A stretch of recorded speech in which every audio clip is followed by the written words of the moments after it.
ನಮಸ್ತೆ ವಿದ್ಯಾರ್ಥಿಗಳೇ, ನೀವು ಪೆನ್ನು ಮತ್ತು ಗಣಿತ ನೋಟ್ಸ್ನೊಂದಿಗೆ ಸಿದ್ಧರಾಗಿದ್ದೀರಿ ಅಂದರೆ ತರಗತಿ 9ರ ಅಧ್ಯಾಯ ಸಂಖ್ಯಾ ಪದ್ಧತಿ ಅವಧಿ 3 ಆರಂಭ ಮಾಡೋಣ.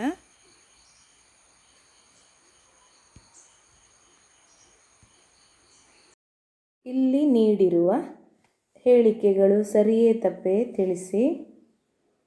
-5 ಒಂದು ಭಾಗಲಬ್ಧ ಸಂಖ್ಯೆಯಾಗಿದೆ. ಬರ್ಕೊಳ್ಳಿ. -5 ಒಂದು ಭಾಗಲಬ್ಧ ಸಂಖ್ಯೆ ಆಗ್ತದಾ? ಯಾವ ಸಂಖ್ಯೆಯನ್ನು ನಾವು ಭಾಗಲಬ್ಧ ಸಂಖ್ಯೆ ಅಂತ ಕರಿತೇವೆ? ಆ ಸಂಖ್ಯೆಯನ್ನು p/q ರೂಪದಲ್ಲಿ ವ್ಯಕ್ತಪಡಿಸಲಿಕ್ಕೆ ಸಾಧ್ಯ ಆಗಬೇಕು. ಹಾಗಾದರೆ -5 ನಾವು p/q ರೂಪದಲ್ಲಿ ವ್ಯಕ್ತಪಡಿಸ್ಬೋದಾ? ಹೌದು. -5 ಇದು ಒಂದು ಋಣ ಪೂರ್ಣಾಂಕ. -5 ಈ ಸಂಖ್ಯೆಯನ್ನು ನಾವು -5/1 ಅಂತ ಬರೀಬೋದು. ಇದರ ಬೆಲೆ ಎಷ್ಟು? -5. ಆದ್ದರಿಂದ -5 ಒಂದು ಭಾಗಲಬ್ಧ ಸಂಖ್ಯೆಯಾಗಿದೆ.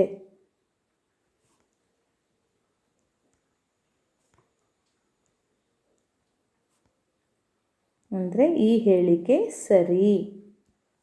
ಇದಕ್ಕೆ ಆನ್ಸರ್ ಹಾಗಾದರೆ ಏನು? ಸರಿ. ಉತ್ತರ ಸರಿ. ಯಾಕೆ ಸರಿ? -5 p/q ರೂಪದಲ್ಲಿ ವ್ಯಕ್ತಪಡಿಸಿದಾಗ -5/1 ಆಗುವುದು. ಆದ್ದರಿಂದ ಇದು ಒಂದು ಭಾಗಲಬ್ಧ ಸಂಖ್ಯೆ. ಮುಂದಿನ ಉದಾಹರಣೆ 2. ವರ್ಗಮೂಲ 8 ಒಂದು ಭಾಗಲಬ್ಧ ಸಂಖ್ಯೆಯಾಗಿದೆ. ವರ್ಗಮೂಲ 8 ಭಾಗಲಬ್ಧ ಸಂಖ್ಯೆ ಆಗ್ತದಾ? ಇದನ್ನು ನಾವು p/q ರೂಪದಲ್ಲಿ ವ್ಯಕ್ತಪಡಿಸಲು ಸಾಧ್ಯ ಇದೆಯಾ? ಇಲ್ಲ. ಇದು ಒಂದು ಅಭಾಗಲಬ್ಧ ಸಂಖ್ಯೆ. ಆದ್ದರಿಂದ ಈ ಹೇಳಿಕೆ ತಪ್ಪು. ಯಾಕೆ ತಪ್ಪು? ಕಾರಣ ವರ್ಗಮೂಲ 8 ಇದನ್ನು p/q ರೂಪದಲ್ಲಿ ವ್ಯಕ್ತಪಡಿಸಲು ಸಾಧ್ಯವಿಲ್ಲ.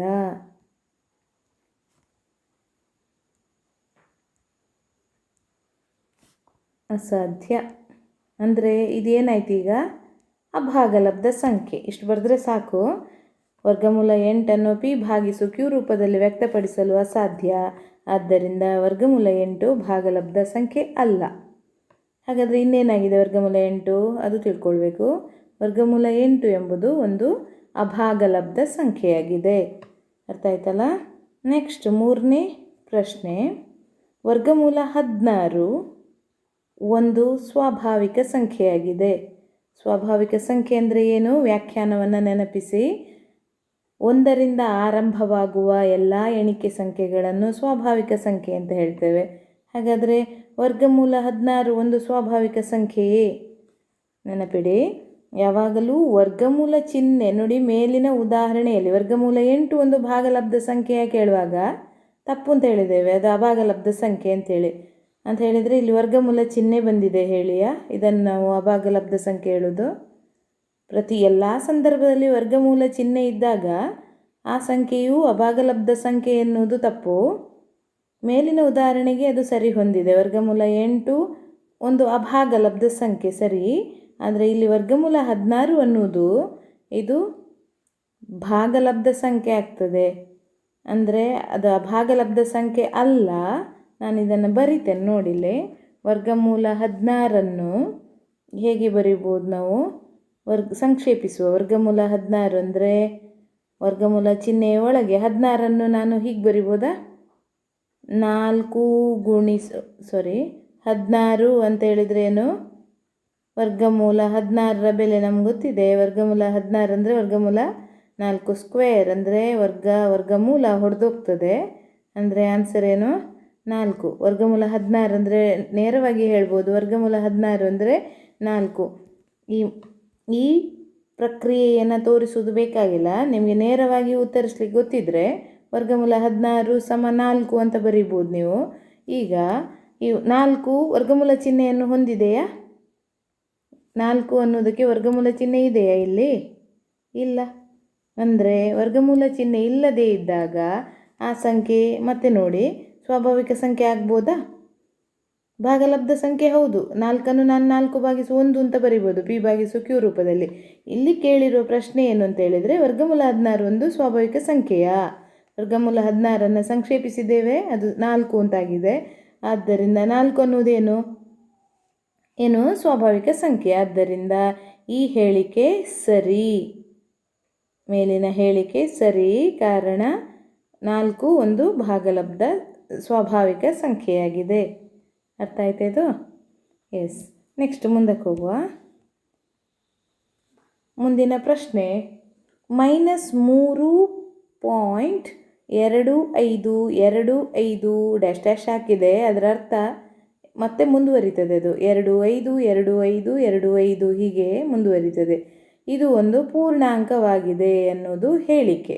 ಈ ಹೇಳಿಕೆ ಸರಿಯಾ? ಸರಿ ಆಗ್ತದಾ?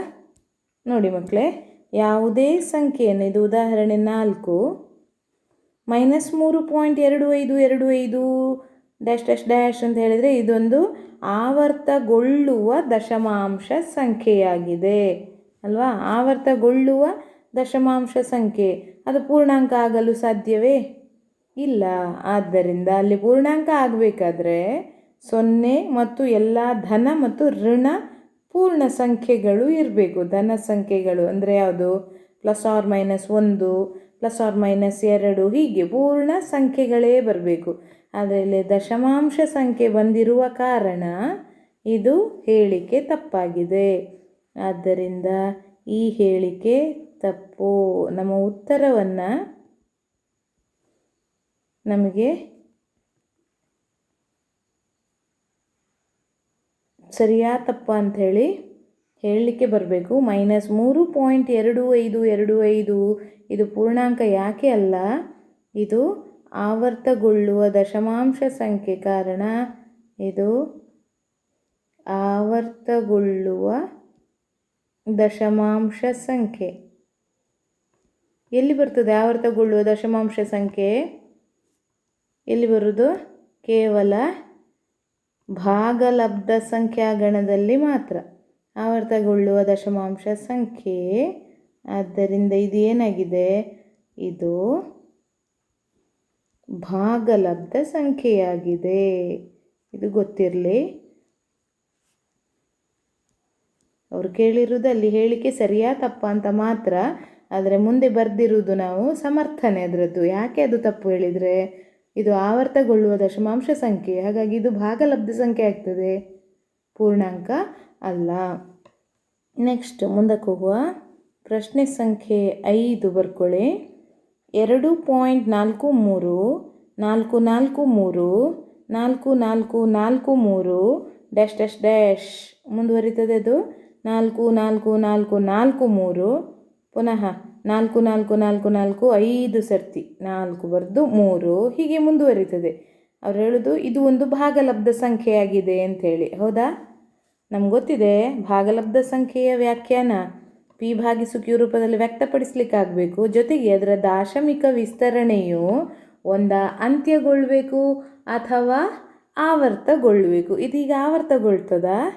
ಈ ಸಂಖ್ಯೆಯ ದಾಶಮಿಕ ವಿಸ್ತರಣೆ ಆವರ್ತಗೊಳ್ಳುತ್ತದಾ? ಇಲ್ಲ.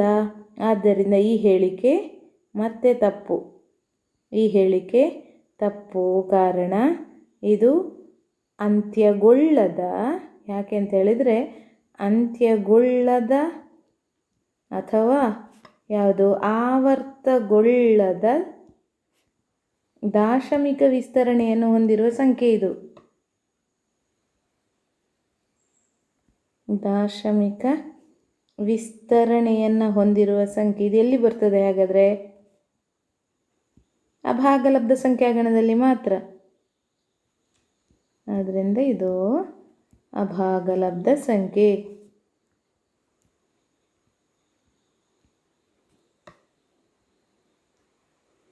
ಅಭಾಗಲಬ್ಧ ಸಂಖ್ಯೆಯಾಗಿದೆ. ಇದು ಅರ್ಥ ಆಯ್ತಾ?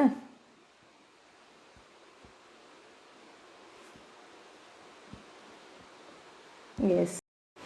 ವಾಸ್ತವ ಸಂಖ್ಯೆಗಳನ್ನು P/Q ರೂಪದಲ್ಲಿ ವ್ಯಕ್ತಪಡಿಸುವುದು. ಸೈಡ್ ಹೆಡಿಂಗ್ ಬರ್ಕೊಳ್ಳಿ. ಹೇಗೆ ನಾವು ವಾಸ್ತವ ಸಂಖ್ಯೆಗಳನ್ನು ಪಿ ಭಾಗಿಸು ಕ್ಯೂ ರೂಪದಲ್ಲಿ ವ್ಯಕ್ತಪಡಿಸ್ಬೋದು. ವಾಸ್ತವ ಸಂಖ್ಯೆ ಅಂತ ಹೇಳಿದ್ರೇನು? ಎಲ್ಲ ಭಾಗಲಬ್ಧ ಮತ್ತು ಅಭಾಗಲಬ್ಧ ಸಂಖ್ಯಾಗಣವನ್ನು ವಾಸ್ತವ ಸಂಖ್ಯೆಗಳು ಅಂತ ಕರಿತೇವೆ. ಹಾಗಾಗಿ ಇಲ್ಲಿ ಕೊಟ್ಟಿರುವ ಎಲ್ಲ ಸಂಖ್ಯೆಗಳು ಕೂಡ ವಾಸ್ತವ ಸಂಖ್ಯೆಗಳೇ ಆಗಿವೆ. ಅವುಗಳನ್ನು ಪಿ ಭಾಗಿಸು ಕ್ಯೂ ರೂಪದಲ್ಲಿ ಹೇಗೆ ವ್ಯಕ್ತಪಡಿಸೋದು? ಒಂದು ಉದಾಹರಣೆ ಬರ್ಕೊಳ್ಳಿ. ಉದಾಹರಣೆ 1, 2.1345 ಇದನ್ನು ಪಿ ಭಾಗಿಸು ಕ್ಯೂ ರೂಪದಲ್ಲಿ ವ್ಯಕ್ತಪಡಿಸಿ. ಈಗ 2.1345 ಅನ್ನುವ ದಶಮಾಂಶ ಸಂಖ್ಯೆಯು ಎಂತಹ ದಾಶಮಿಕ ವಿಸ್ತರಣೆಯನ್ನು ಹೊಂದಿದೆ ಅಥವಾ ಇದರ ಸ್ವಭಾವ ಏನು? S, correct. 2.1345 ಅನ್ನೋದು ಅಂತ್ಯಗೊಳ್ಳುವ ದಾಶಮಿಕ ವಿಸ್ತರಣೆಯನ್ನು ಹೊಂದಿರುವಂತಹ ದಶಮಾಂಶ ಸಂಖ್ಯೆಯಾಗಿದೆ. ಹಾಗಾದರೆ ಇಂತಹ ಅಂತ್ಯಗೊಳ್ಳುವ ದಾಶಮಿಕ ವಿಸ್ತರಣೆಯನ್ನು ಹೊಂದಿರುವ ದಶಮಾಂಶ ಸಂಖ್ಯೆಯನ್ನು ವ್ಯಕ್ತಪಡಿಸುವುದು ಬಹಳ ಸರಳ. ಇಲ್ಲಿ ನಾನು ಬರ್ಕೊಳ್ತೇನೆ. ಇದು ಎಂತಹ ಸಂಖ್ಯೆಗಳಾಗಿವೆ? ಅಂತ್ಯಗೊಳ್ಳುವಂತಹ ದಾಶಮಿಕ ವಿಸ್ತರಣೆಯನ್ನು ಹೊಂದಿರುವ ಸಂಖ್ಯೆಗಳು.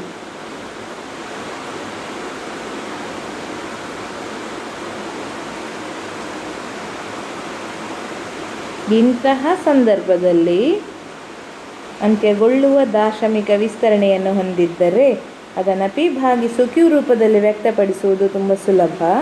ಮೊದಲಿಗೆ ಏನು ಮಾಡಬೇಕು? ಇಲ್ಲಿ ನೋಡಿ, ದಶಮಾಂಶ ಬಿಂದುವಿನ ನಂತರದಲ್ಲಿ ಎಷ್ಟು ಸ್ಥಾನಗಳಿವೆ ಅನ್ನುವುದನ್ನು ಲೆಕ್ಕ ಹಾಕಿ. ಎಷ್ಟು ಸ್ಥಾನ ಇದೆ?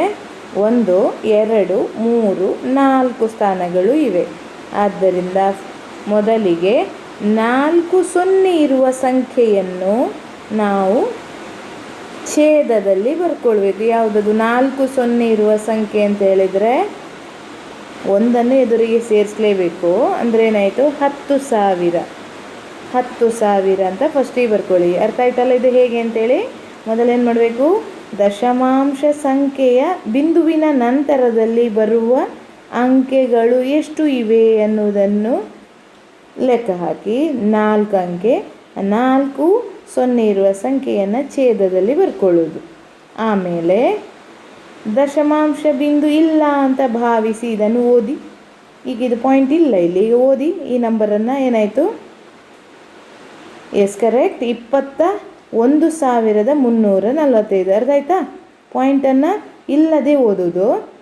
21,345 ಅದನ್ನು ಅಂಶದಲ್ಲಿ ಬರ್ಕೊಳ್ಳಿ. ಹೀಗೆ 21,345 ಇಷ್ಟೇ ಈ ದಶಮಾಂಶ ಸಂಖ್ಯೆಯ ದಾಶಮಿಕ ವಿಸ್ತರಣೆ. ಅರ್ಥ ಆಯ್ತಲ್ಲ ಇದು?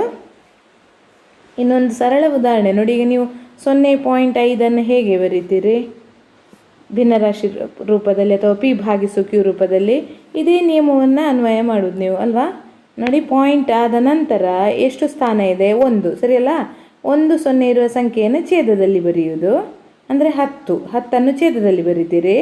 ಆಮೇಲೆ ಪಾಯಿಂಟ್ ಇಲ್ಲ ಅಂತ ಭಾವಿಸಬೇಕು. ಈಗ ಓದಿ. 0 ಅಂದ್ರೇನು? 5. 5 ಅಂಶದಲ್ಲಿ ಬರ್ಕೊಳ್ಳೋದು. ಹೌದಲ್ಲ? ಸರಿ ನೋಡಿ, ಹೀಗೆ 1 0 ಇರುವ ಸಂಖ್ಯೆಯನ್ನು ಛೇದದಲ್ಲಿ ಬರ್ಕೊಳ್ತೀರಿ. ಪಾಯಿಂಟ್ ಇಲ್ಲದೆ ಓದಿದಾಗ ಅದು 5 ಆಯಿತು. ಅದರಿಂದ 10ನೇ 5 ಅಂತ ಹೇಳೋದಿಲ್ವ ನೀವು? ಆ ರೀತಿಯಲ್ಲಿ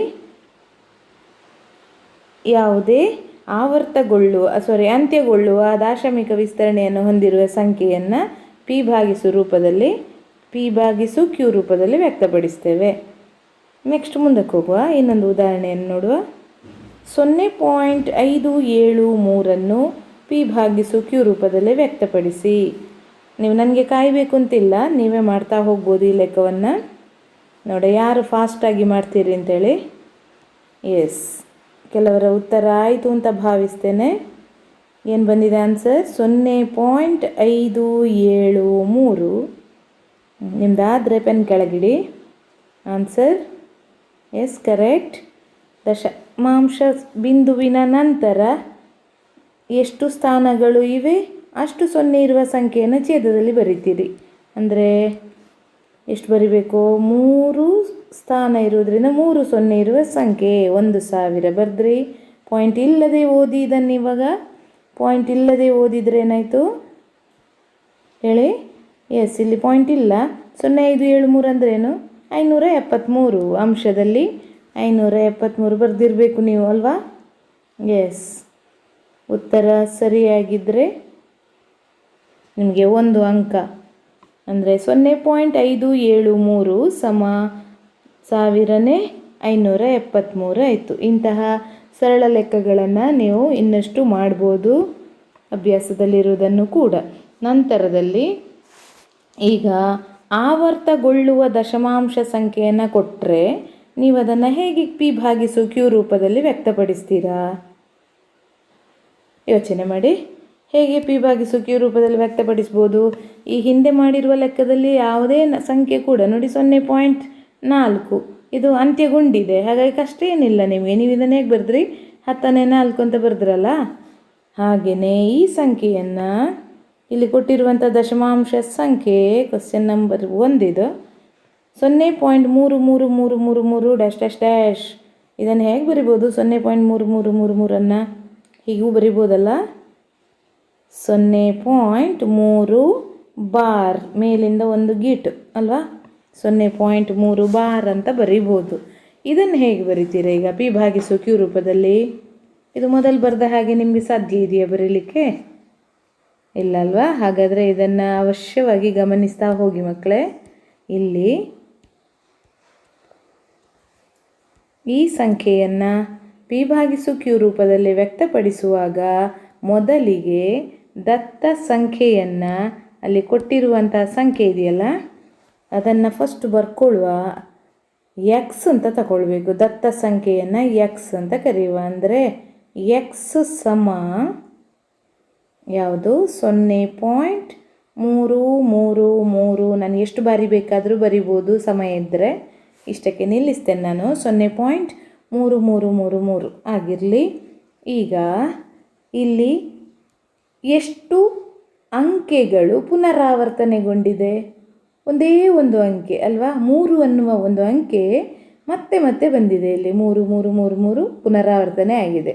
ಆದ್ದರಿಂದ ನಾನು ಏನು ಮಾಡ್ತೇನೆ ಇಲ್ಲಿ ಹೇಳಿದರೆ, ಒಂದು ಅಂಕೆ ಪುನರಾವರ್ತನೆಗೊಂಡಿದೆ. ದಶಮಾಂಶ ಬಿಂದುವಿನ ನಂತರ ಒಂದು ಅಂಕೆಯು ಮತ್ತೆ ಮತ್ತೆ ಆವರ್ತಗೊಂಡಿದೆ. ಹಾಗಾಗಿ ನಾನು 1 0 ಇರುವ ಸಂಖ್ಯೆಯಿಂದ ಈ ಮೇಲಿನ ಸಮೀಕರಣಕ್ಕೆ ಅದರ ಎರಡೂ ಭಾಗಗಳಿಗೆ ಗುಣಿಸ್ತೇನೆ. ಇದನ್ನು ನಾನು ಸಮೀಕರಣ ಸಂಖ್ಯೆ 1 ಅಂತ ಕರಿತೇನೆ. ಈಗ ಇನ್ನೇನು ಮಾಡ್ತೇನೆ? ಇಲ್ಲಿ ಗುಣಿಸು 10 ಮಾಡ್ತೇನೆ. ಆಗೇನಾಯಿತು ನೋಡಿ, 10 ಗುಣಿಸು ಮೊದಲ ಸಮೀಕರಣ, ಮೇಲಿನ ಸಮೀಕರಣ. ಅಂದರೆ ನಿಮ್ಗೆ ಗೊತ್ತಿದೆ, ಯಾವುದೇ ಸಮೀಕರಣದ ಎಡಭಾಗಕ್ಕೆ ಯಾವ ಕ್ರಿಯೆಯನ್ನು ಮಾಡ್ತೇವೋ ಅದೇ ಕ್ರಿಯೆಯನ್ನು ಬಲಭಾಗಕ್ಕೂ ಮಾಡಬೇಕು. ಇಲ್ಲದಿದ್ದರೆ ಆ ಸಮೀಕರಣವು ತಪ್ಪಾಗಿ ಬಿಡ್ತದೆ. ಈಗ ನೋಡಿ, ನಾನು ಎರಡೂ ಸೈಡಿಗೂ ಏನು ಮಾಡಿದ್ದೇನೆ? ಎಡಭಾಗಕ್ಕೂ 10ರಿಂದ ಗುಣಿಸಿದೆ, ಇಲ್ಲಿ ಕೂಡ ಬಲಭಾಗಕ್ಕೂ 10ರಿಂದ ಗುಣಿಸಿದೆ. ಆಗ ಬೆಲೆಯಲ್ಲಿ ಏನು ವ್ಯತ್ಯಾಸ ಆಗುವುದಿಲ್ಲ. ಜೊತೆಗೆ ಗಮನಿಸಿ ಮಕ್ಕಳೇ, ನಾನು ಯಾಕೆ 10ರಿಂದ ಗುಣಿಸಿದೆ ಇನ್ನೊಮ್ಮೆ ನೆನಪಿಸಿ. ಯಾಕೆ? ಇಲ್ಲಿ ದಶಮಾಂಶ ಬಿಂದುವಿನ ನಂತರ ಒಂದು ಅಂಕೆಯು ಪುನರಾವರ್ತನೆಗೊಂಡಿದೆ. ಆದ್ದರಿಂದ 1 0 ಇರುವ ಸಂಖ್ಯೆಯಿಂದ ಸಮೀಕರಣದ ಎರಡೂ ಬದಿಗಳಿಗೆ ಗುಣಿಸ್ಕೊಂಡೆ. ಎಸ್, ಈಗ ಗುಣಿಸಿದಾಗ ಏನಾಯಿತು? 10 ಗುಣಿಸು ಎಕ್ಸ್. ಸಂಕ್ಷೇಪಿಸಿ. ಕರೆಕ್ಟ್. 10x ಸಮ 10 ಗುಣಿಸು 0.333 ಎಷ್ಟಾಯಿತು ಗುಣಿಸಿದರೆ? ಕೆಲವರು ಗುಣಿಸಲಿಕ್ಕೆ ಗುಣಾಕಾರ ಕ್ರಿಯೆಯನ್ನೇ ಮಾಡ್ತಾ ಇದ್ದಾರೆ ಇಲ್ಲಿ ಬದಿಯಲ್ಲಿ. ನಿಮಗೊಂದು ಸರಳ ವಿಧಾನ ಹೇಳ್ತೇನೆ ಮಕ್ಕಳೇ. ಯಾವುದೇ ಸಂಖ್ಯೆಗೆ 10ರಿಂದ ಅಂದರೆ 1 0 ಇರುವ ಸಂಖ್ಯೆಯಿಂದ ಗುಣಿಸಿದಾಗ ಈ ದಶಮಾಂಶ ಬಿಂದು ಇದೆ ಅಲ್ವಾ, ಅದು ಒಂದು ಸ್ಥಾನ ಬಲಕ್ಕೆ ಜಂಪ್ ಆಗ್ತದೆ, ಇಲ್ಲಿಗೆ ಬರ್ತದೆ. ಓದಿ. ಈಗ ಈ ಸಂಖ್ಯೆಯನ್ನು ಓದೋದು ಹೇಗೆ? 3.33333 ಮುಂದುವರಿತದೆ. ಅರ್ಥ ಆಯ್ತಾ? ಪಕ್ಕನೆ ನೀವು ಇಲ್ಲೆಲ್ಲಿ ಆದರೂ 100ರಿಂದ ಗುಣಿಸಿದ್ದೇ ಆದರೆ, ಇದು 100 ಆದರೆ ಎಷ್ಟು ಸೊನ್ನೆಗಳಿವೆ ಇಲ್ಲಿ? 2 0 ಅಲ್ವಾ? ಅಂದರೆ ದಶಮಾಂಶ ಬಿಂದು 2 ಸ್ಥಾನ ರೈಟಿಗೆ ಬಲಕ್ಕೆ ಜಂಪ್ ಆಗಬೇಕು. 100ರಿಂದ ಗುಣಿಸಿದರೆ 33.3333 ಆಗ್ತದೆ. ಅರ್ಥ ಆಯ್ತಾಯಿತು? ಈಗ ಒಂದು ವೇಳೆ 4 0 ಇದ್ದರೆ ಅಥವಾ 3 0 ಇದ್ದರೆ 0.3 ಸ್ಥಾನ ಇಲ್ಲಿಗೆ ಬಂತಾಗ 333 ಪಾಯಿಂಟ್ ಮುಂದುವರಿತದೆ. ಅಲ್ಲಿ ನಾನು ಹಾಕಲಿಲ್ಲ, ಪುರ್ಸೊತ್ತಿಲ್ಲ ಹಾಕಲಿಕ್ಕೆ, ನನಗೆ 3 ಬರೀಲಿಕ್ಕೆ ಟೈಮ್ ಇಲ್ಲ, ಇನ್ನೂ ಇದೆ ಅಂತ ಅರ್ಥ. ಡ್ಯಾಶ್ ಡ್ಯಾಶ್ ಡ್ಯಾಶ್ ಅಂದರೆ 3 ಮುಂದುವರಿತಾ ಹೋಗ್ತದೆ, ಆಗ 333.333 ಅನ್ನೋದು ಆಗ್ತದೆ ಅಲ್ವಾ? ಅರ್ಥ ಆಯ್ತಿದೀಗ? ಎಸ್. ಹಾಗಾದರೆ ಇದನ್ನು ಸಂಕ್ಷೇಪಿಸಿ ಎಷ್ಟಾಯಿತು? 10 ಗುಣಿಸು 0.333 ಅಂದರೆ 1 ಸ್ಥಾನ ರೈಟಿಗೆ ಜಂಪ್ ಆಯಿತು, ಬಲಕ್ಕೆ ಹೋಗ್ತದೆ. ಅಂದರೆ 3.333 ಡ್ಯಾಶ್ ಡ್ಯಾಶ್ ಡ್ಯಾಶ್ ಹೀಗೆ ಆಯಿತು. ಸರಿಯಾ? ಇದನ್ನು ಸಮೀಕರಣ ಸಂಖ್ಯೆ 2 ಅಂತ ಕರೀರಿ. ಇನ್ನೇನು ಮಾಡುವ? ಸಮೀಕರಣ 2ರಿಂದ ಸಮೀಕರಣ 1 ಕಳೆದು ಬಿಡುವ. ಸಮೀಕರಣ ಸಂಖ್ಯೆ 2 ಮೈನಸ್ ಸಮೀಕರಣ 1 ಮಾಡಿದಾಗ ಏನಾಗ್ತದೆ? ಸಮೀಕರಣ 2ರ ಎಡಭಾಗದಲ್ಲಿ ಏನಿದೆ ಅದನ್ನು ಮೊದಲು ಬರಿಬೇಕು. ಎಡಭಾಗದಲ್ಲಿ ಯಾವುದಿದೆ? 10x, ಅದನ್ನು ಫಸ್ಟ್ ಬರಿಬೇಕು. ಮೈನಸ್ ಸಮೀಕರಣ 1ರ ಎಡಭಾಗ ಏನಿದೆ? x ಬರ್ಕೊಳ್ಬೇಕು. ಹಾಗೆಯೇ ಬಲಭಾಗದಲ್ಲಿ ಸಮೀಕರಣದ 2ರ ಬಲಭಾಗ ಯಾವುದು? 3.3333 ಡ್ಯಾಶ್ ಡ್ಯಾಶ್ ಡ್ಯಾಶ್ ಮೈನಸ್ ಬಲಭಾಗ ಸಮೀಕರಣ 1ರ ಬಲಭಾಗ ಯಾವುದು? 0.333 ಡ್ಯಾಶ್ ಡ್ಯಾಶ್ ಡ್ಯಾಶ್. ಅಂದರೆ ಏನಾಯಿತು? ಬರ್ಕೊಳ್ಳಿ.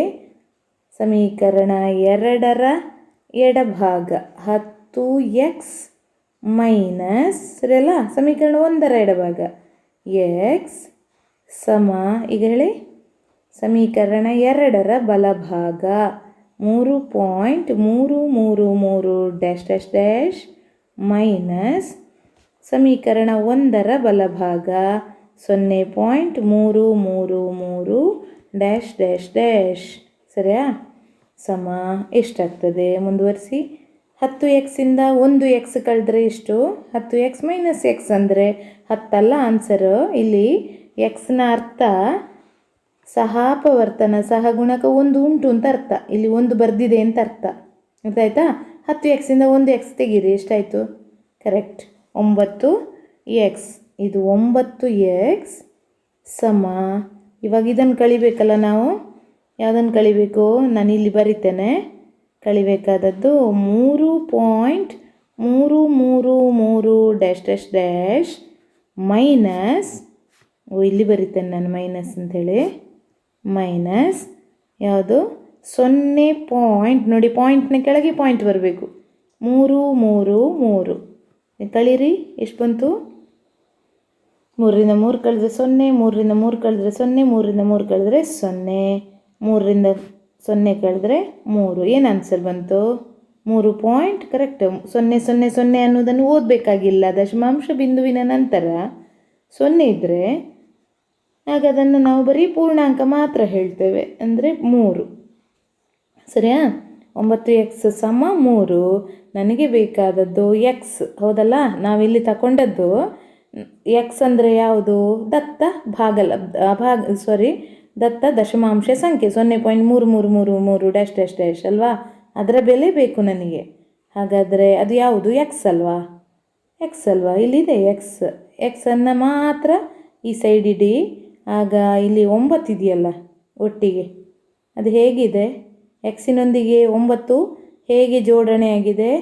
ಗುಣಾಕಾರ ಕ್ರಿಯೆಯೊಂದಿಗೆ. 9x ಅಂದರೆ ಅರ್ಥ 9 ಗುಣಿಸು ಎಕ್ಸ್ ಅಂತ ಅಲ್ವಾ? ಈಗ ನಾನು ಎಕ್ಸ್ ಮಾತ್ರ ಇಡ್ತೇನೆ ಅಲ್ಲಿ, ಇಲ್ಲಿ ಎಕ್ಸ್ ಮಾತ್ರ ಇಡುವ. ಈ ಗುಣಿಸು 9 ಅನ್ನೋದು ಇದೆಯಲ್ಲ ಇಲ್ಲಿ, ಅದನ್ನು ಆಚೆಕೊಂಡು ಹೋಗುವಾಗ ಏನಾಗ್ತದೆ? ಅದು ಭಾಗಿಸು 9 ಆಗ್ತದೆ. ಸರಿಯಲ್ಲ? ಗುಣಿಸು 9 ಆ ಕಡೆಗೆ ಹೋಗೋ, ಭಾಗಿಸು 9 ಆಯಿತು. ಇಲ್ಲಿರುವ ಪೂರ್ಣಾಂಕ, ಇಲ್ಲಿ ಇರುವ ನಂಬರನ್ನು ಬರ್ಕೊಳ್ಬೇಕು. 3 ಭಾಗಿಸು 9 ಸಂಕ್ಷೇಪಿಸ್ಬೋದಾ? 3 ಮತ್ತು 9 ಯಾವುದು ಸಾಮಾನ್ಯ ಅಪವರ್ತನ? ಅಥವಾ ಯಾವ ಮಗ್ಗಿಯಲ್ಲಿ 3 ಮತ್ತು 9 ಭಾಗ ಆಗ್ತದೆ ಅಥವಾ ಇದೆ? 3ರ ಮಗ್ಗಿಯಲ್ಲಿ. ಸರಿಯಲ್ಲ? 3 1ಲಿ 3 3ಲಿ ಅಂದರೆ ಎಷ್ಟಾಯಿತು? 1/3. ಸರಿಯಾ? ಅದರಿಂದ ಎಕ್ಸ್ನ ಬೆಲೆ ಎಷ್ಟಾಯಿತು? ಆದ್ದರಿಂದ ಆನ್ಸರ್ ಕೊನೆಗೆ ಅಂತಿಮ ಉತ್ತರ ಇಲ್ಲಿ ಬರಿತೇನೆ, 0.333 3 3 3. ಇದನ್ನು ಪಿ ಭಾಗಿಸು ಕ್ಯೂ ರೂಪದಲ್ಲಿ ವ್ಯಕ್ತಪಡಿಸಿದರೆ 1/3 ಅಂತ ಆಗ್ತದೆ. ಸರಿಯಾ? ಈ ಆನ್ಸರನ್ನು ನೀವು ಬೇಕಾದರೆ ಅರ್ಥ ಆದ ಮೇಲೆ, ಇದನ್ನು ಲೆಕ್ಕ ಮಾಡಿ ಆದ ಮೇಲೆ ಒಮ್ಮೆ ಬೇಕಾದರೆ ನೀವು ಕ್ಯಾಲ್ಕುಲೇಟರನ್ನು ಬಳಸಿಕೊಂಡು ನೋಡಿ ಇದರ ಉತ್ತರ ಎಷ್ಟು ಬರ್ತದೆ ಅಂಥೇಳಿ. ನೀವೇನು ಮಾಡಬೇಕು, 1/3 ಅಂತ ಕ್ಯಾಲ್ಕುಲೇಟ್ರಲ್ಲಿ ನೋಡಿ ಅದರ ಆನ್ಸರ್ ಏನು ಬರ್ತದೆ ನೋಡಿ. ಆಗ ಆನ್ಸರ್ ನಿಮಗೆ ಸಿಗ್ತದೆ 0.333333 ಉದ್ದಕ್ಕೆ ಹೋಗ್ತದೆ. ಅರ್ಥ ಆಯ್ತಾ? ಎಸ್. ಹಾಗಾದರೆ ಮುಂದಿನ ಲೆಕ್ಕವನ್ನು ಮಾಡ್ಬೋದಾ ನೀವು? ನಾನು ಇನ್ನೊಂದು ಲೆಕ್ಕ ಕೊಡ್ತೇನೆ ನಿಮಗೆ, ನೀವು ಮಾಡ್ತೀರಾ? ಬರ್ಕೊಳ್ಳಿ. 1.72727272 ಅನ್ನು ಪಿ ಭಾಗಿಸು ಕ್ಯೂ ರೂಪದಲ್ಲಿ ವ್ಯಕ್ತಪಡಿಸಿ. ಮತ್ತೆ ಪುನಃ ಇದು ಎಂತಹ ಭಾಗಲಬ್ಧ ದಾಶಮಿಕ ವಿಸ್ತರಣೆಯನ್ನು ಹೊಂದಿದೆ? ಆವರ್ತಗೊಳ್ಳುವ ದಾಶಮಿಕ ವಿಸ್ತರಣೆಯನ್ನು ಹೊಂದಿದೆ. ಹೌದಲ್ಲ? ಸರಿ, ಹಾಗಾದರೆ ಬರ್ಕೊಳ್ಳಿ. ಈ ಸಂಖ್ಯೆಯನ್ನು ಕೂಡ ನಮಗೆ ಗೊತ್ತಿಲ್ಲ ಇದರ ಬೆಲೆ ಏನು ಅಂತೇಳಿ, ಗೊತ್ತಿಲ್ಲದಿದ್ದರೆ ಯಾವಾಗಲೂ ಎಕ್ಸ್ ಅಂತ ತಗೊಳ್ಳೋದು. ಹೌದಾ? ಹಾಗಾದರೆ ಏನು ಬರ್ಕೊಳ್ಳುವ?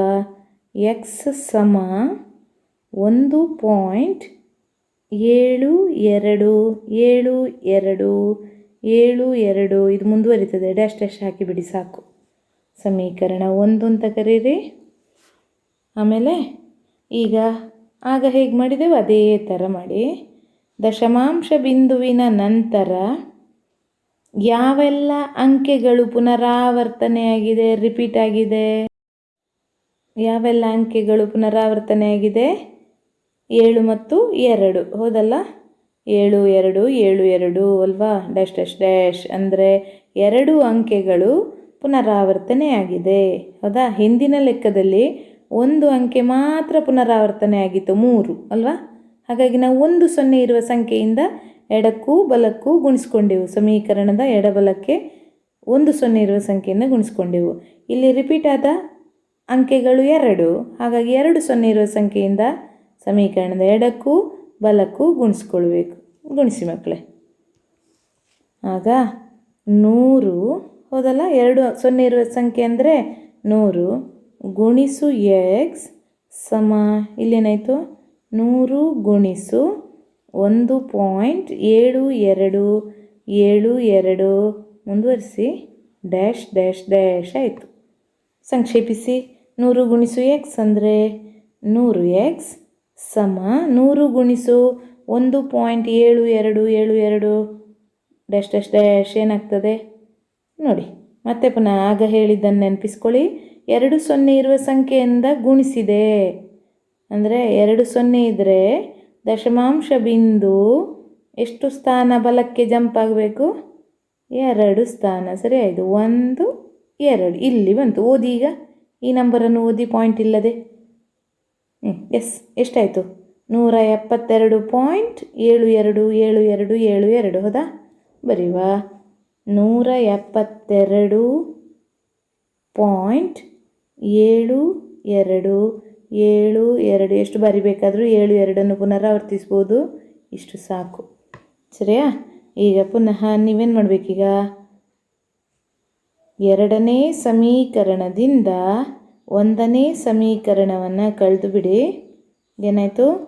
100x ಮೈನಸ್ ಎಕ್ಸ್ ಸಮ 172.7272 dash dash dash minus 1.7272 dash dash dash.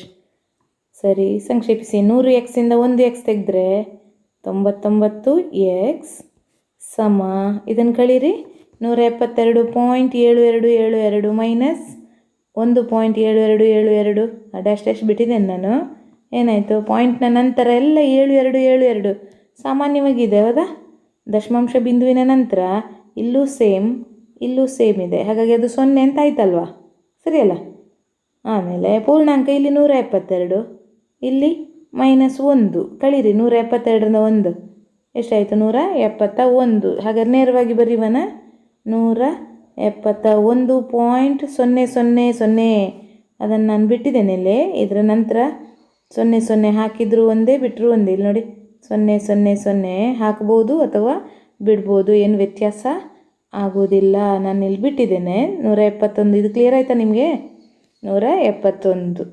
ಸರಿ, ಈಗ ಮುಂದುವರಿಸಿ ಮತ್ತೆ. ಆದ್ದರಿಂದ ಈಗ ಬೇಕಾಗಿರೋದು ನಿಮಗೆ ಎಕ್ಸ್ ಅಲ್ವಾ? ಎಕ್ಸ್ ಸಮ ಕೊಂಡೋಗಿ ಗುಣಿಸು 99. ಏನಾಯ್ತು ಆಚೆಗೆ ಹೋಗುವಾಗ? ಏನಾಗ್ತದೆ? ಭಾಗಿಸು 99 ಆಯಿತು. ಅಂದರೆ 171 ಭಾಗಿಸು 99 ಆಯಿತು. ಇದನ್ನು ಬೇಕಾದರೂ ಚೆಕ್ ಮಾಡಿ. ಆದ್ದರಿಂದ ನಮ್ಮ ಉತ್ತರ 1.727272. ನಾನು ಈಗ ಬರೆದೆ ಸಂಕ್ಷಿಪ್ತವಾಗಿ. ಸಮ ಯಾವುದಕ್ಕೆ ಸಮ? 171 ಭಾಗಿಸು 99 ಇದಕ್ಕೆ ಸಮ. ಚೆಕ್ ಮಾಡೋದು ಹೇಗೆ ಗೊತ್ತಿದೆ. ಕ್ಯಾಲ್ಕುಲೇಟ್ರಲ್ಲಿ 171 ಭಾಗಿಸು 99 ಮಾಡಿ. ಆಗ ನಿಮ್ಮ ಉತ್ತರ ಎಷ್ಟು ಬರ್ತದೆ? 1.727272 ಆಗಿರ್ತದೆ. ನೀವು ಬೇಕಾದರೆ ಇದನ್ನು ಚೆಕ್ ಮಾಡಿ. ಮತ್ತು ನನಗೆ ಬೇಕಾದರೆ ಏನಾದರೂ ಆನ್ಸರ್ ಬಾರದಿದ್ದರೆ ನನಗೆ ಫೋನ್ ಮಾಡಿ ತಿಳಿಸಿ. ಸರಿಯಾ? ರೈಟ್, ಮುಂದಕ್ಕೆ ಹೋಗುವ. 0.23535353 ಇದನ್ನು ಪಿ ಭಾಗಿಸು ಕ್ಯೂ ರೂಪದಲ್ಲಿ ವ್ಯಕ್ತಪಡಿಸಿ. ನೋಡ, ಈ ಲೆಕ್ಕಕ್ಕೂ ಹಿಂದಿನ ಲೆಕ್ಕಕ್ಕೂ ಏನಾದರೂ ವ್ಯತ್ಯಾಸ ಇದೆಯಾ ಅಥವಾ ಹಿಂದಿನ ಲೆಕ್ಕದ ಹಾಗೆ ಇದೆಯಾ? ಇಲ್ಲಿ ನೋಡಿ 0.23 ಮತ್ತು 53 ಹೀಗೆ ಬಂದಿದೆ ಅಲ್ವಾ? ಅಂದರೆ ಹಿಂದಿನ ಲೆಕ್ಕದಲ್ಲಿ ಆದರೆ 0.3333 ಸೀದಾ 3 ಒಂದು ನಂಬರ್ ರಿಪೀಟ್ ಆಗಿತ್ತು. ಎರಡನೇ ಲೆಕ್ಕದಲ್ಲಿ 0.1.7272 ಹೀಗೆ ಹೋಗಿತ್ತಲ್ಲ, ಸೀದಾ ಎರಡು ನಂಬರು ರಿಪೀಟ್ ಆಗಿತ್ತು. ಆದರೆ ಇಲ್ಲಿ ಈ 2 ಅನ್ನುವ ಒಂದು ನಂಬರ್ ಮತ್ತೆ ಬರಲಿಲ್ಲ, ಒಂದೇ ಸಲ ಕಾಣಿಸಿಕೊಂಡಿದೆ. ಆದರೆ ಅದು ಆವರ್ತಗೊಂಡ ಭಾಗ ಅಲ್ಲ. ಮತ್ತು ಆವರ್ತಗೊಂಡಿರುವುದು ಯಾವುದು ಹಾಗಾದರೆ? ಇದು ಸರಿಯಾ? ಯಾವುದು ಹೇಳಿ? 35 ಇದು ರಿಪೀಟ್ ಆದದ್ದು ಸರಿಯಲ್ಲ? ಇಲ್ಲೂ ಇದೆ 5 ಬರಲಿಲ್ಲ ಅಷ್ಟೇ. ಹಾಗಾದರೆ ರಿಪೀಟ್ ಆದ ಭಾಗ ಯಾವುದಿರುವುದಿಲ್ಲಿ? 3, 5 2 ನಂಬರ್ಸು ಸರಿಯಾ ಅಂಥೇಳಿದರೆ ನಿಜವಾಗಿ ಆದರೆ ಹಿಂದಿನ ಲೆಕ್ಕದ ಹಾಗೆ ಮಾಡಬೇಕಾದ್ರೆ ಈ ಪಾಯಿಂಟನ್ನು ಎಲ್ಲಿ ತರಬೇಕು ನಾವು? ಇಲ್ಲಿಗೆ ತರಬೇಕು ಸರಿ ಹೊಂದಬೇಕಾದ್ರೆ. ಸರಿಯಾ? ನೋಡಿ 2 ಪಾಯಿಂಟ್ ಈಗ ಹಿಂದಿನ ಲೆಕ್ಕದ ರೂಪವನ್ನು ಪಡೆಯಿತು ಸರಿಯಲ್ಲ? 2.353535 ಹಾಗೆ ಹೋಯಿತು ಸರಿಯಲ್ಲ? ಅಂದರೆ ಈ ಭಾಗವನ್ನು ನಾವು ಫಸ್ಟಿಗೆ ಮಾಡಿಕೊಳ್ಬೇಕು. ಅಂದರೆ ಪಾಯಿಂಟ್ ದಶಮಾಂಶ ಬಿಂದುವಿನ ನಂತರ ಆವರ್ತಗೊಳ್ಳದ ಭಾಗ ಉಂಟಲ್ವ, ಅದನ್ನು ಫಸ್ಟಿಗೆ ನಾವು ಪಾಯಿಂಟಿನ ಈಚೆಗೆ ತರಬೇಕು. ಅಂದರೆ ಎಷ್ಟರಿಂದ ಗುಣಿಸಬೇಕು? ಇದು ಈಚೆಗೆ ಹೋಗಬೇಕಾದ್ರೆ, ಲೆಫ್ಟಿಗೆ ಹೋಗಬೇಕಾದ್ರೆ 2 ಎಷ್ಟರಿಂದ ಗುಣಿಸ್ಕೊಳ್ಬೇಕು? ಈ ಸಂಖ್ಯೆಗೆ 10ರಿಂದ ಗುಣಿಸಿಕೊಳ್ಬೇಕು. ಆಗ ಹಿಂದಿನ ದಶಮಾಂಶ ಸಂಖ್ಯೆಯ ಸ್ವರೂಪವನ್ನು ಪಡೀತದೆ. ಮತ್ತು ಸುಲಭ. ಫಸ್ಟಿಗೆ ನಾವು ಅದನ್ನು ಆ ರೀತಿಯಲ್ಲಿ ಬರ್ಕೊಳ್ಬೇಕು. ಅರ್ಥ ಆಯ್ತಾ? ನೋಡಿ ಬರ್ಕೊಳ್ತೇನೆ. ದತ್ತ ಸಂಖ್ಯೆ ಯಾವಾಗಲೂ ಕೊಟ್ಟಿರುವ ಸಂಖ್ಯೆ, ಇದು 3ನೇ ಲೆಕ್ಕ. ನಾನು ಇದನ್ನು ಎಕ್ಸ್ ಅಂತ ಕರಿತೇನೆ. ಎಕ್ಸ್ ಸಮ 0.2353535 ಇತ್ಯಾದಿ ಡ್ಯಾಶ್ ಸರಿಯಲ್ಲ? ಈಗ ಇಲ್ಲೊಂದು ಆವರ್ತಗೊಳ್ಳದ ಒಂದು ನಂಬರ್ ಇದೆ. ಅದನ್ನು ದಶಮಾಂಶ ಬಿಂದುವಿನ ಈಚೆಗೆ ತರಬೇಕಾದ್ರೆ ಎಷ್ಟರಿಂದ ಗುಣಿಸ್ಬೇಕು ನಾನು? ಇದಕ್ಕೆ ನಾನು ಸಮೀಕರಣ ಸಂಖ್ಯೆ 1 ಅಂತ ಕರಿತೇನೆ. ಎಷ್ಟರಿಂದ ಗುಣಿಸ್ಬೇಕು ಹೇಳಿ? ಈ 2 ಈಚೆಗೆ ತರಬೇಕಾದ್ರೆ ನನಗೆ 2 ಬೇಡ ಇಲ್ಲಿ ಅಲ್ವಾ? ಹಿಂದಿನ ಲೆಕ್ಕದ ರೂಪ ಪಡಿಬೇಕಾದ್ರೆ 2 ಪಾಯಿಂಟಿನ ಈಚೆಗೆ ತರಬೇಕು ನಾನು. ಸೊ ಅದರಿಂದ ನಾನಿಲ್ಲಿ 10ರಿಂದ ಗುಣಿಸ್ಕೊಳ್ತೇನೆ ಸರಿಯಲ್ಲ? ಒಂದು ಸ್ಥಾನ ಇರೋದ್ರಿಂದ 1 0 ಸಂಖ್ಯೆಯಿಂದ ಗುಣಿಸ್ಕೊಳ್ತೇನೆ ಸಮೀಕರಣದ 2 ಸೈಡಿಗೂ. ಹಾಗೇನಾಯ್ತಿದು? 10 ಗುಣಿಸು ಎಕ್ಸ್ ಅಂದರೆ 10x ಸರಿಯಲ್ಲ? ಸಮ ಇಲ್ಲಿ ಗುಣಿಸ್ಕೊಳ್ಳಿ 10 ಗುಣಿಸು 0.2353535 ಎಷ್ಟಾಯಿತು? ನೇರವಾಗಿ ಬರೀವಲ್ಲ? 2.3535 3 5 ಇತ್ಯಾದಿ. ಅರ್ಥ ಆಯ್ತೈತಾ? 0ಯಿಂದ ಗುಣಿಸಿದಾಗ ಒಂದು ಸ್ಥಾನ ಜಂಪ್ ಆದದ್ದಷ್ಟೇ.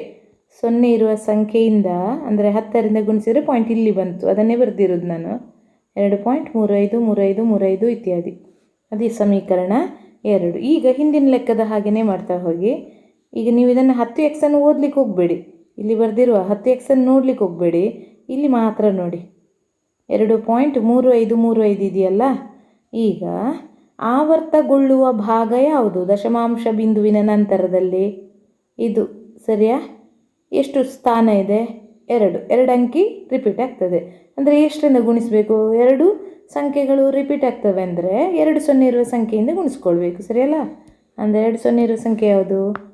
100, ಸರಿಯಲ್ಲ? ಸಮೀಕರಣದ ಎರಡೂ ಬದಿಗೂ 100ರಿಂದ ಗುಣಿಸಿದಾಗ ಏನಾಯಿತು? 10x ಗುಣಿಸು 100, ಇದಕ್ಕೆ ಗುಣಿಸೋದು ನಾನು. 10x ಗುಣಿಸು ಇಲ್ಲಿರುವ 100 ಎಷ್ಟಾಯಿತು? 10x ಗುಣಿಸು 100 ಎಷ್ಟಾಯಿತು? 1000x. 1000x ಸಮ, ಈಗ ಇದಕ್ಕೆ ಗುಣಿಸಿ 2.3535 ಡ್ಯಾಶ್ ಗುಣಿಸು 100 ಎಷ್ಟಾಯಿತು? ಪಾಯಿಂಟ್ ಎಷ್ಟು ಸ್ಥಾನ ರೈಟಿಗೆ ಜಂಪ್ ಆಯಿತು? ಎಷ್ಟು ಸ್ಥಾನ? ಇಲ್ಲಿ 2 ಡಿಜಿಟ್ ಉಂಟಲ್ಲ, 2 0 ಉಂಟಲ್ವ, ಆದ್ದರಿಂದ ಈ ದಶಮಾಂಶ ಬಿಂದು 2 ಸ್ಥಾನ ಬಲಕ್ಕೆ ಗುಣಿಸುವಾಗ ಬಲಕ್ಕೆ ಹೋಗ್ತದೆ ಪಾಯಿಂಟ್, ಹೌದಾ? ಇಲ್ಲಿಗೆ ಜಂಪ್ ಆಯಿತು.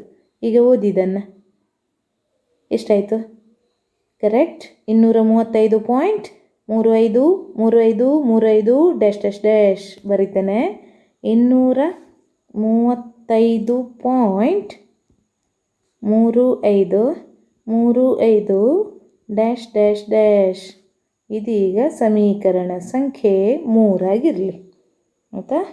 ಈಗ 1ನೇ ಸಮೀಕರಣವನ್ನು ನಾವು ನೋಡೋದು ಬೇಡ, ಅದಕ್ಕೂ ಸಮೀಕರಣ 3ಕ್ಕೂ ಏನು ಹೋಲಿಕೆ ಇದೆಯಾ?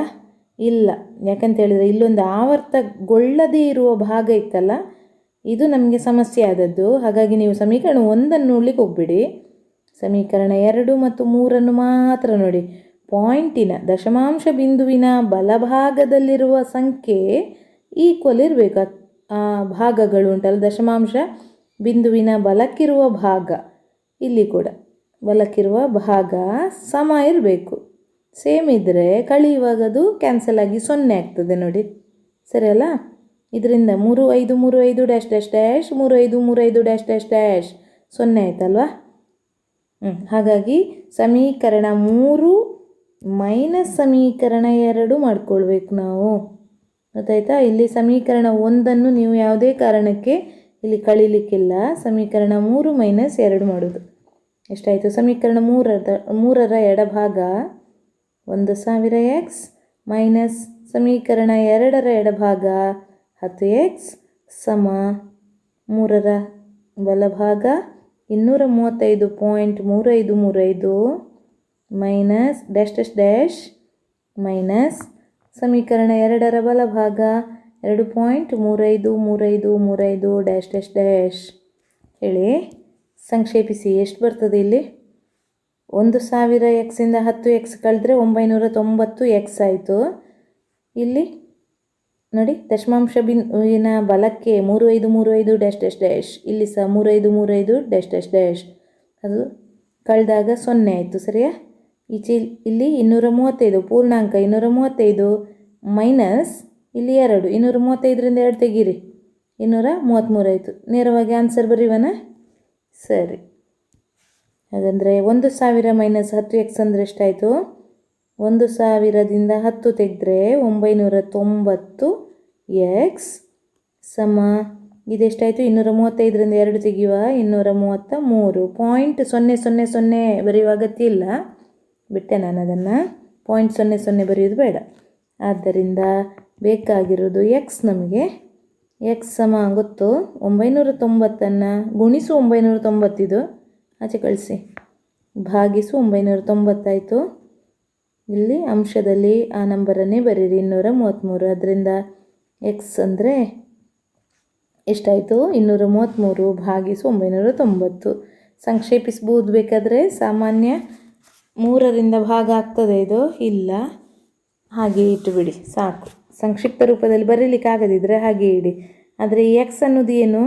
ಎಕ್ಸ್ ಅಂತ ಹೇಳಿದರೆ ಇಲ್ಲಿ ಬರೆದಿದ್ದೇವಲ್ಲ, ಎಕ್ಸ್ ಅಂದರೆ 0.233535 ಡ್ಯಾಶ್ ಡ್ಯಾಶ್ ಡ್ಯಾಶ್. ಹಾಗಾಗಿ ಆದ್ದರಿಂದ ಬರೀರಿ ನಿಮ್ಮ ಅಂತಿಮ ಉತ್ತರ 0.2353535. ಇದರ ಪಿ ಭಾಗಿಸು ಕ್ಯೂ ರೂಪ ಅಂತ ಹೇಳಿದರೆ 990ನೇ ಎಷ್ಟು? 990ನೇ 233. ಸರಿಯಾಗಿ ಬರ್ಕೊಳ್ಳಿ ಮಕ್ಕಳೇ. 990ನೇ 233 ಮೇಲಕ್ಕಿದೆಯಲ್ಲ ಇದನ್ನೇ ಬರ್ದಾಕಿ. ಎಸ್, ಅರ್ಥ ಆಯ್ತಾ ನಿಮಗಿದು? ಎಸ್, ಇದರ ಒಂದು ಶಾರ್ಟ್ಕಟ್ ವಿಧಾನ ಇದೆ, ಸರಳ ರೀತಿಯಲ್ಲಿ ಇದನ್ನು ಮಾಡೋದು ಹೇಗೆ ಅನ್ನೋದಿದೆ. ನೀವು ಇದನ್ನು ಪೂರ್ಣವಾಗಿ ಕಲೀರಿ. ಅದನ್ನು ಮುಂದಕ್ಕೆ ನೋಡುವ ಮುಂದಿನ ತರಗತಿಯಲ್ಲಿ ಹೇಗೆ ಅನ್ನೋದು. ಮಕ್ಕಳೇ, ಇದೇ ರೀತಿಯ ಲೆಕ್ಕಗಳು ನಿಮ್ಮ ಪಾಠದ ಕೊನೆಯಲ್ಲಿ ಬರುವ ಅಭ್ಯಾಸದಲ್ಲಿ ನೀಡಲಾಗಿದೆ. ಇದನ್ನು ನೀವೇ ಸ್ವಂತ ಪ್ರಯತ್ನದಿಂದ ಬಿಡಿಸಲಿಕ್ಕೆ ಪ್ರಯತ್ನಿಸಿ. ಆಗ್ಬೋದಲ್ಲ? ಎಸ್.